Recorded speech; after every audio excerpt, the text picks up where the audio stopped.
that when somebody tells you that it is wrong to get into politics, they don't know what they are saying. Why don't they know what they're saying? Because when my tribesman Uhuru Kenyatta was in power, there were tractors which had come to destroy that our estate. Sonko, he was the governor, and he actually called Uhuru Kenyatta when we had surrounded him, and Kenyatta said on telephone, don't destroy those houses. So we lived quietly and peacefully and enjoying income from those houses until a man who is a Nilotic, when we Bantu people took over so that they have no feelings for our economic interests. So much so that they have no qualms. They do not find it bad to destroy an old man's house, besides others. An old man's house, which he had spent 150 million Kenya shillings.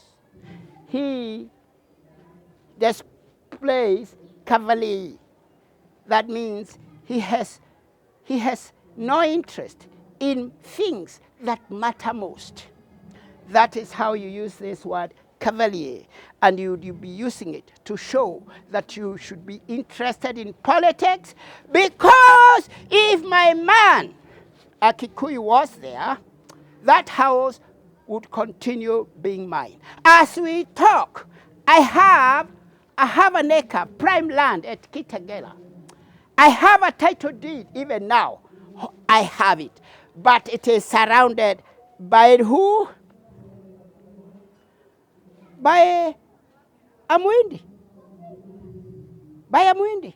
And I will caption this video that you'll see here, where Gibson Kulia, a lawyer, saying that the title deeds that we have are now rendered useless because the ones who are ruling this country are cavalier. They have no interest, they have no feelings to do the right thing. We have now reached a point where we are worried about the weakening of the rule of law. We have never been here before.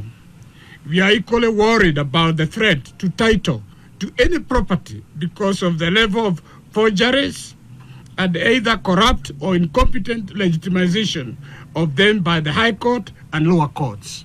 No one's title is secure. I'm saying, if you have title to anything, it's worthless now. And it's because of that that I am enframed at trying to tell the young man, this is your country.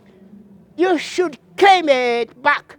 It should not be ruled by people who do not care about title deeds.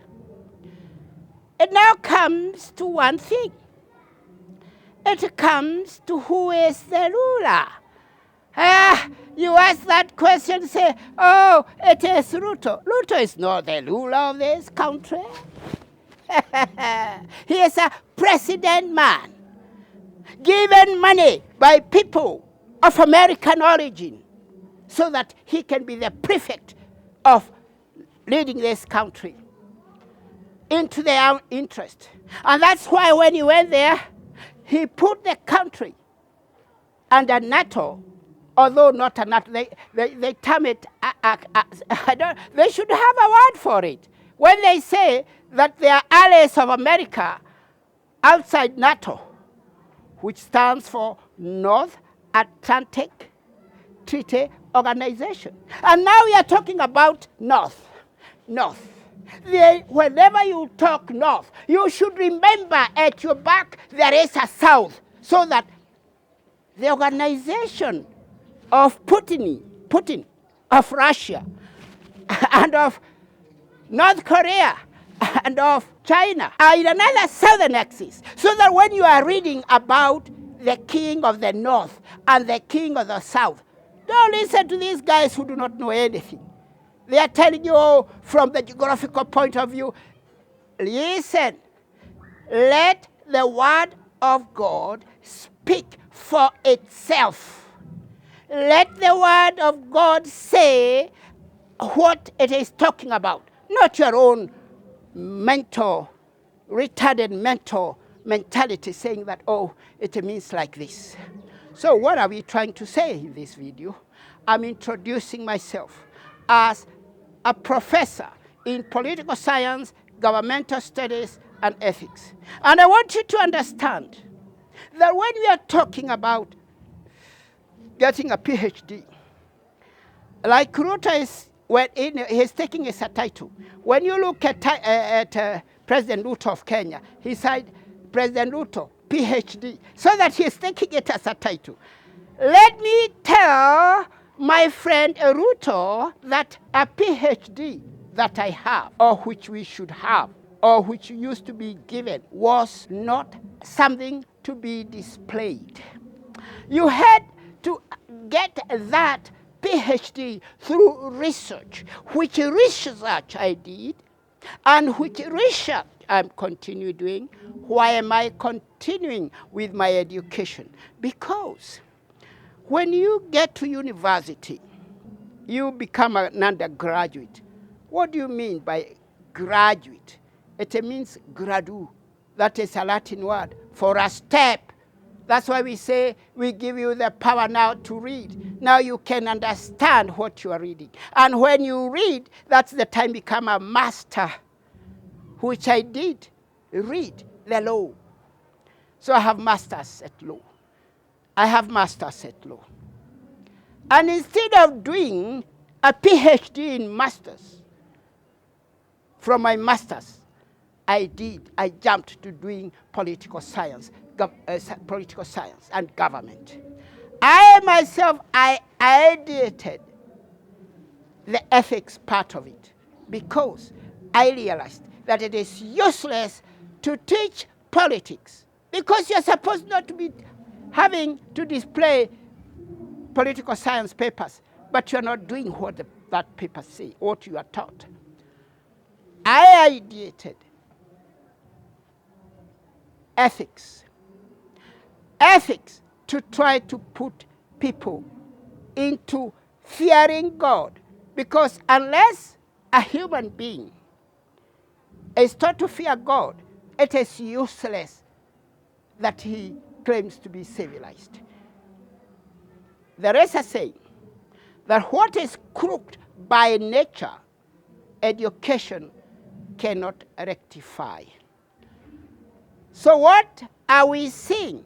We are seeing a people claiming to be educated, but what they are doing, they are behaving like beasts in human skin attire. You cannot come and destroy my house, which I had built, and claim that you are a human being. You are a beast in human skin attire. Which is very good because you infuriated me into looking for young people and tell them, young men, come, I teach you about God. And then God will fight for you because you're not supposed to fight against this man. This man is not himself. He is the hand of the white man, the red man. Mogowakefiro said this to the Gikuyu people, that when you Gikuyu people know yourself, and it is to know themselves that they are the actual Israeli people hidden between two mountains, the Aberdare Ranges and the Mount Kenya, with a good land.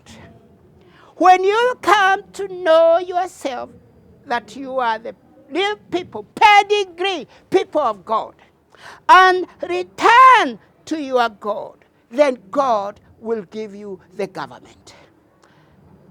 The Gikuyu people know this. The Gikuyu people are my witnesses that what Mogowakeviro said actually took place. And therefore, it fulfills, and that's why I teach the Bible and the Quran. It fulfills the word in the book of Deuteronomy chapter 18, which says that you know the prophet of God in this, that what he says will come to happen. Whatever Mogoa Kefiro said will happen, has happened, and the Gikuyu people are witnesses to that happening.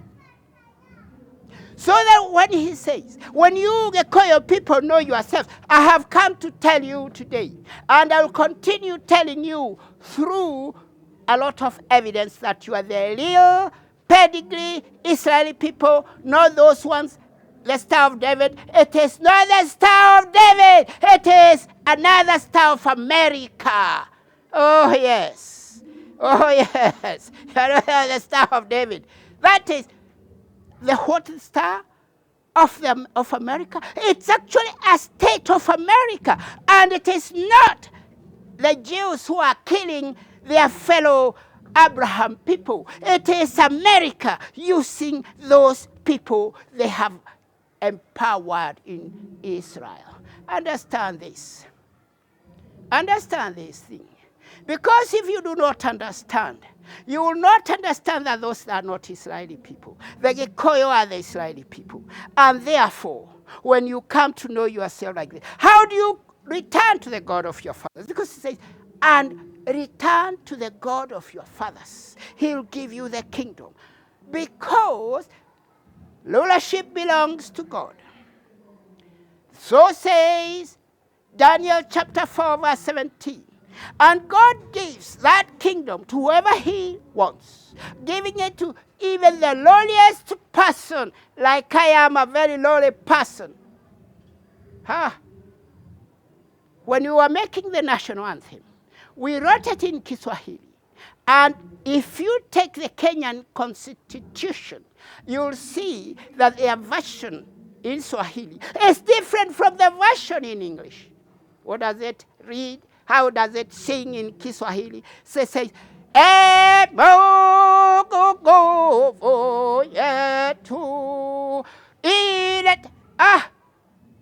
I should interpret that, it will read, oh God, our strength. But does it read like that? Take the Kenyan Constitution. You will see it saying, oh God,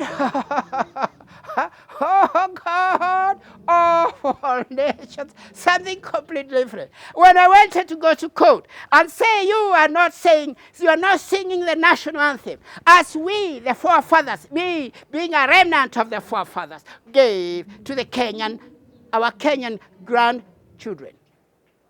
I found in the same constitution, if there is a difference between interpreting the constitution from Swahili and English, then the English version is the one to be considered. So I did not go to court.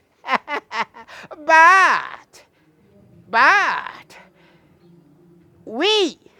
you that I'm inviting you to my kingpin, those people who are interested in God, who like to run this country by the fear of God, then those ones will be singing in English the way it is interpreted from Swahili. Oh God, our strength. Then you continue from there. So, it is because I am hungry for my house at Kayole being destroyed by the ruling people. I would like to take over the government, and you young men are the ones who will take the government for me. And I've given the time frame, 2032. And then I'll go back to that same place where they will build whatever they will have built there and claim it, and I'll have it back. I'll take my land taken by Ramesh at Kitengela, and people at Kitengela tell Ramesh like this: build anything in that place, enjoy its fruits, but the title deed, I've taken it into a bank in Ethiopia. I'll come back with that title deed and claim whatever will be on that land, because my young men will have taken power in this country, are people who fear God. Because you are being run by a people who do not fear God. So what are we saying? I'm saying I'm a PhD holder in political science, governmental studies, and ethics.